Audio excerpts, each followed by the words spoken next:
السلام علیکم ورحمۃ اللہ وبرکاتہ۔ نوجوان بھیم سنگھ نے اٹھ کر تلوار بے نیام کی اور کہا، مہاراج مجھے اجازت دیجیے۔ بھیم کی دیکھا دیکھی تمام درباریوں نے تلواریں کھینچ لی۔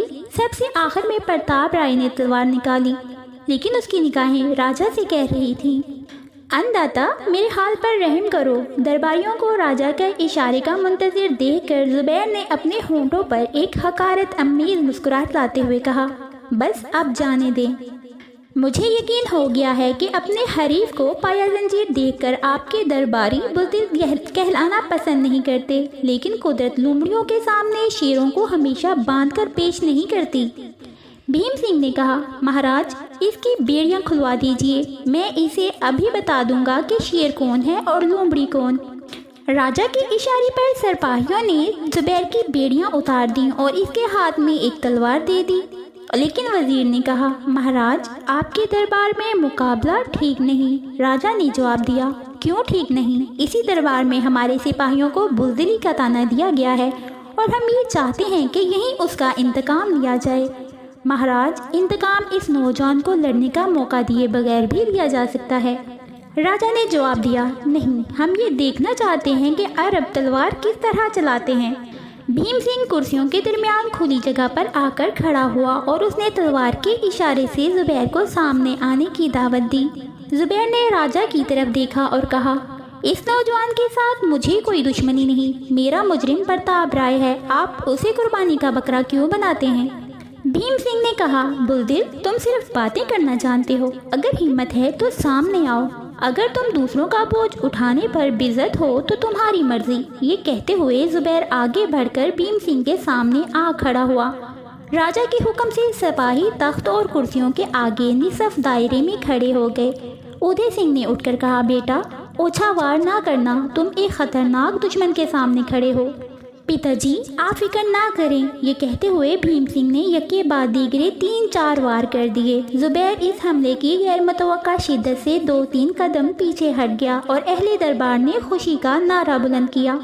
زبیر کچھ دیر بھیم سنگھ کے وار روکنے پر اکتفا کرتا رہا۔ تھوڑی دیر بعد تماشائی یہ محسوس کرنے لگے کہ حملہ کرنے والے سے ہاتھ حملہ روکنے والا کہیں زیادہ پھرتیلا ہے۔ ادے سنگھ پھر چلا کر کہا، بیٹا جوش میں نہ آؤ، تلوار کا ٹھنڈا کھلاڑی ہمیشہ خطرناک ہوتا ہے۔ لیکن زبیر کے چہرے کی پرسکون مسکراہٹ نے بھیم سنگھ کو اور زیادہ سیخ پا کر دیا اور وہ اندھا دھند وار کرنے لگا۔ اسے آپے سے باہر آتا دیکھ کر زبیر نے یکے بعد دیگرے چند وار کیے اور بھیم سنگھ کو جارحانہ حملوں سے مدافعت پر مجبور کر دیا۔ کئی دفعہ ایسا ہوا کہ بھیم سنگھ کی تلوار بر وقت مدافعت کے لیے نہ اٹھ سکی، لیکن زبیر کی تلوار اسے گھائل کرنے کی بجائے اس کے جسم کے کسی حصے کو چھونے کے بعد واپس چلی گئی۔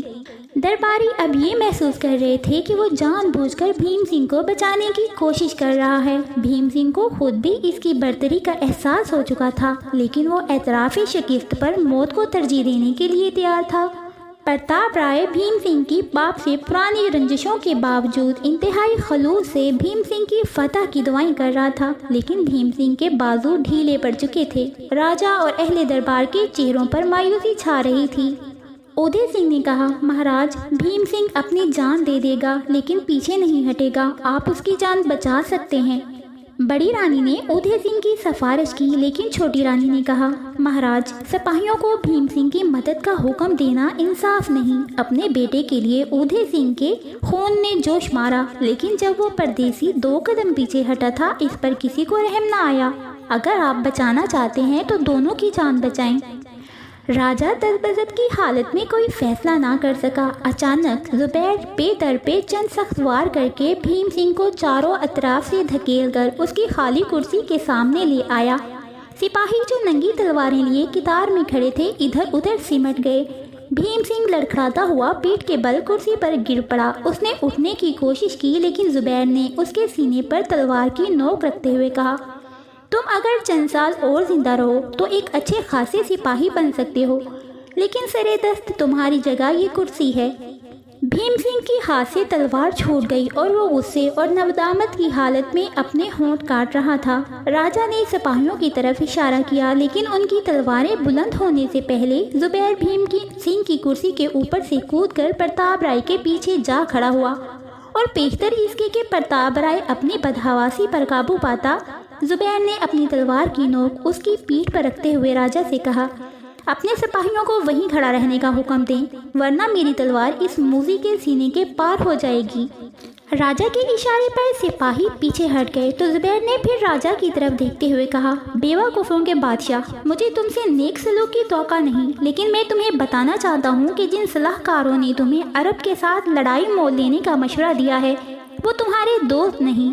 جن لوگوں پر تمہیں بھروسہ ہے وہ سب دیبل کے حاکم کا دل و دماغ رکھتے ہیں۔ اس کی طرف دیکھو، یہ وہ بہادر ہے جو کرسی پر بیٹھا ہوا بید مجنوں کی طرح کانپ رہا ہے۔ اب میں تمہارے سامنے اس شخص سے چند سوالات کرتا ہوں۔ کیوں پرتاب رائے، تم نے مجھے لڑ کر گرفتار کیا تھا یا دوستی کا فریب دے کر جہاز سے بلایا تھا؟ جواب دو، خاموش کیوں ہو؟ اگر تم نے جھوٹ بولا تو یاد رکھو ان سپاہیوں کی حفاظت سے تم نہیں بچ سکتے، بولو۔ یہ کہتے ہوئے زبیر نے تلوار کو آہستہ سے جنبش دی اور اس نے کانپتی ہوئی آواز میں کہا، میں نے تمہیں جہاز پر سے بلایا تھا، لیکن مہاراج کا یہی حکم تھا کہ تمہیں ہر قیمت پر گرفتار کیا جائے۔ راجا نے کہا، ٹھہرو، پرتاب رائے نے ہمارے حکم کی تعمیل کی تھی، اگر تم نے اس کے ساتھ کوئی زیادتی کی تو قیدیوں کے ساتھ وہ سلوک کیا جائے گا جس کا تم تصور بھی برداشت نہ کر سکو گے۔ ابھی ہم نے تمہارے متعلق کوئی فیصلہ نہیں کیا، ہم خواہ مخواہ عرب کے ساتھ بگاڑ نہیں چاہتے، تمہاری قوم واقع بہادر ہے، لیکن اگر تم ذرا سمجھ سے کام لو تو ممکن ہے ہم تمہیں اور تمہارے ساتھیوں کو آزاد کر دیں۔